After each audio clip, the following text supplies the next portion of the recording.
नमस्कार दोस्तों, कैसे हैं आप सब। उम्मीद है आप सभी बढ़िया होंगे और अपने एग्जामिनेशन की तैयारी काफ़ी बेहतरीन तरीके से कर रहे होंगे।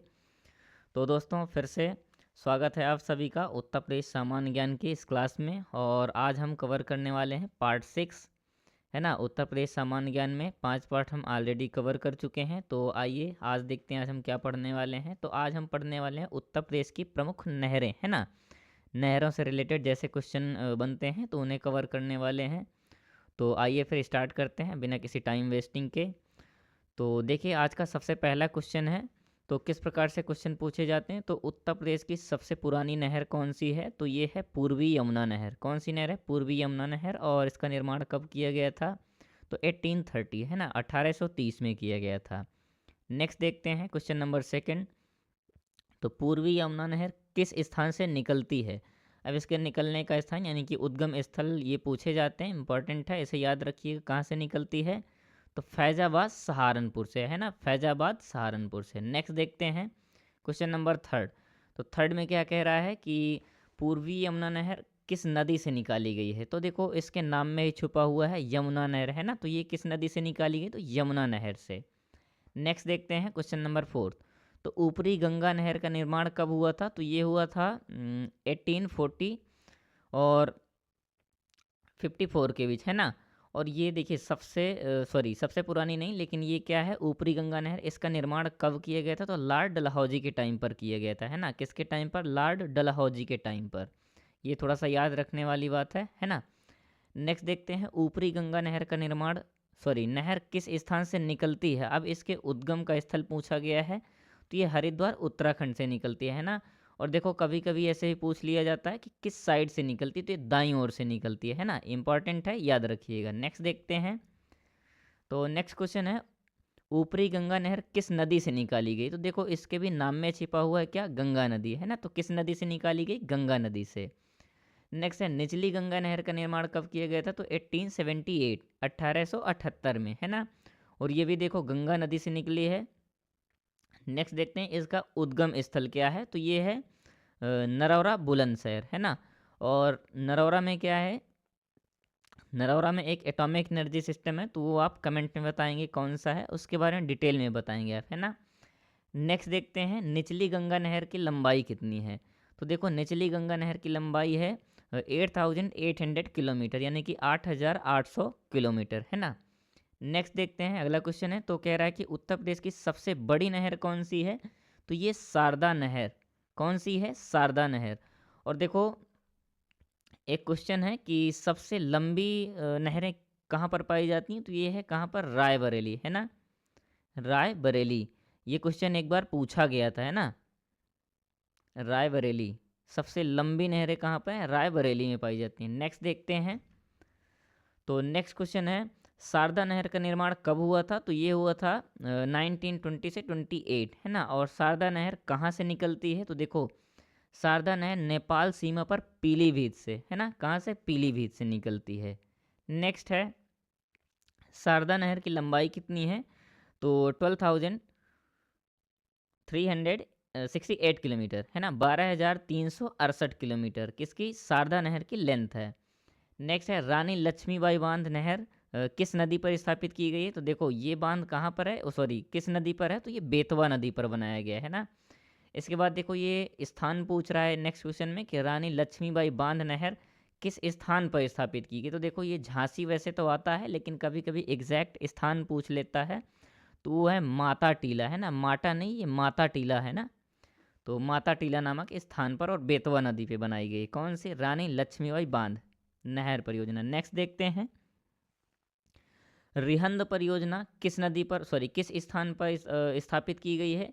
तो ये सोनभद्र में पिपरी नामक स्थान पर, है ना। नेक्स्ट है अच्छा रिहंद बांध के बारे में, जिसे भी थोड़ा सा इम्पोर्टेंट फैक्ट पता हो तो क्या करेगा, इसके बारे में कमेंट में बताएंगे, है ना, रिहंद डैम। नेक्स्ट है केन नहर किन किन राज्यों की संयुक्त परियोजना है। तो देखो केन नहर जो है उत्तर प्रदेश व मध्य प्रदेश राज्य की संयुक्त परियोजना है। कौन सी, केन नहर।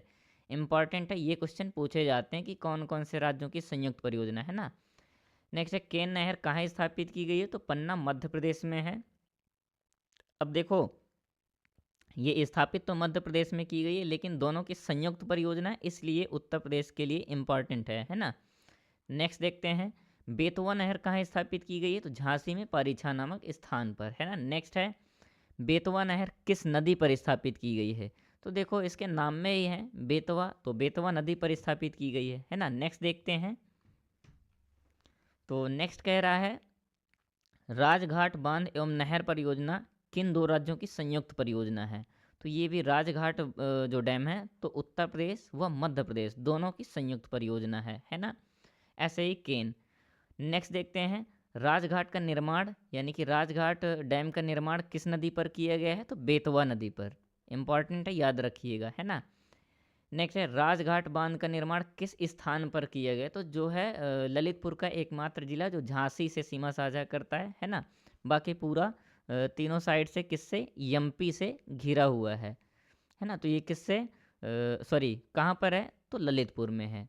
नेक्स्ट देखते हैं, हथनी कुंड बैराज परियोजना कितने राज्यों की संयुक्त परियोजना है, तो देखो हथनी कुंड 5 राज्यों की संयुक्त परियोजना है ना। नेक्स्ट देखते हैं, हथनी कुंड बैराज परियोजना का निर्माण कब किया गया था, तो ये किया गया था 1872, है ना, 1872 1872 में।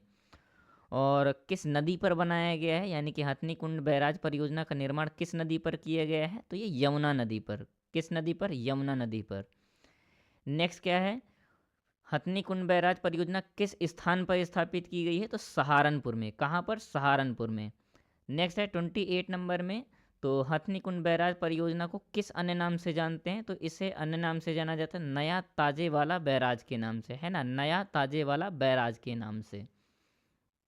नेक्स्ट देखते हैं, बाढ़ सागर परियोजना कौन कौन से राज्य शामिल हैं, यानी कि बाढ़ सागर परियोजना में उत्तर प्रदेश, मध्य प्रदेश और झारखंड शामिल हैं। कौन कौन से, उत्तर प्रदेश, मध्य प्रदेश और झारखंड। नेक्स्ट है, बाण सागर परियोजना किस स्थान पर स्थापित की गई है, तो शहडोल, जो कि एमपी का डिस्ट्रिक्ट है, शहडोल जिले में स्थापित किया गया। कौन सा, बाण सागर परियोजना। नेक्स्ट है, बाण सागर परियोजना किस नदी पर स्थापित की गई है, तो ये सोन नदी, है ना, सोन नदी पर स्थापित की गई है। नेक्स्ट देखते हैं, आगरा और मथुरा की पेयजल समस्या के निदान के लिए किस परियोजना का निर्माण किया गया था, तो देखो आगरा और मथुरा इन दोनों की पेयजल समस्या यानी कि पेयजल समस्या की सॉल्यूशन के लिए गोकुल बैराज परियोजना का निर्माण किया गया था, है ना। नेक्स्ट देखते हैं, कानपुर को पेयजल उपलब्ध कराने के लिए किस परियोजना का निर्माण किया गया था, तो इसके लिए किया गया था लौकुश बैराज। ये जितने भी दोनों क्वेश्चन हैं बहुत इंपॉर्टेंट है, क्योंकि ये सब प्रीवियस ईयर हैं, है ना। इसके बाद देखते हैं, आगरा को पेयजल, ये यहाँ पर को होना चाहिए, आगरा को पेयजल उपलब्ध कराने के लिए किसका निर्माण किया गया था, तो आगरा को पेयजल के लिए कौन सी नहर परियोजना का निर्माण किया गया था, तो आगरा बैराज का। नेक्स्ट देखते हैं 35 गंगा जल परियोजना कहाँ स्थापित की गई थी, तो देखो गंगा जल परियोजना जो है दिल्ली नोएडा, है ना, दिल्ली नोएडा में स्थापित की गई थी। नेक्स्ट देखते हैं 36, तो गंगा जल परियोजना में कौन कौन से क्षेत्र लाभान्वित होते हैं, तो देखो नोएडा और गाजियाबाद, है ना, ये दोनों डिस्ट्रिक्ट क्या हैं, लाभान्वित होते हैं किससे, गंगा जल परियोजना से। नेक्स्ट देखते हैं, तो उत्तर प्रदेश में बोए गए क्षेत्र में कुल कितने प्रतिशत भाग असिंचित है, तो देखो दोस्तों ये है लगभग 28%। कितना, 28%, है ना, ये भाग असिंचित है। बाकी जितना भी बोया गया एरिया है तो क्या सिंचित है। नेक्स्ट देखते हैं, उत्तर प्रदेश का सबसे ऊंचा डैम कौन सा है, तो ये है रामगंगा डैम, है ना। नेक्स्ट है, उत्तर प्रदेश की सबसे लंबी नहरें किस जिले में हैं, तो ये हैं रायबरेली में, जो कि मैंने पहले ही आपको बता दिया है। नेक्स्ट है, अर्जुन बांध किस जिले को लाभ अधिक देता है, यानी कि अर्जुन बांध से किस डिस्ट्रिक्ट को ज़्यादा प्रॉफिट होता है, तो वो है हमीरपुर जिला, है ना, उत्तर प्रदेश का हमीरपुर जिला। नेक्स्ट है, उत्तर प्रदेश की सबसे कम लंबाई की नहरें, तो ये हैं ज्योतिबा फूले नगर या अमरोहा।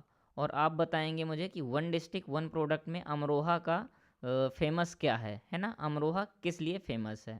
नेक्स्ट देखते हैं, तो आज के लिए इतना ही दोस्तों, और मुझे उम्मीद है कि आप सभी को क्लास पसंद आई होगी। तो अगर दोस्तों क्लास पसंद आई हो तो प्लीज़ लाइक कीजिएगा, और अगर चैनल में नए हो तो प्लीज़ सब्सक्राइब कीजिएगा। और हाँ, दोस्तों के साथ वीडियो को शेयर ज़रूर कीजिएगा दोस्तों, है ना। और ऐसे ही अपनी तैयारी को बढ़िया एकदम करते रहिए और बेस्ट विशेष हैं आप सभी के साथ कि आपका सिलेक्शन हो लेखपाल में, है ना। तो थैंक यू दोस्तों, मिलते हैं नेक्स्ट क्लास में। तब तक के लिए जुड़े रहें एग्ज़ाम कोडर के साथ। Thank you.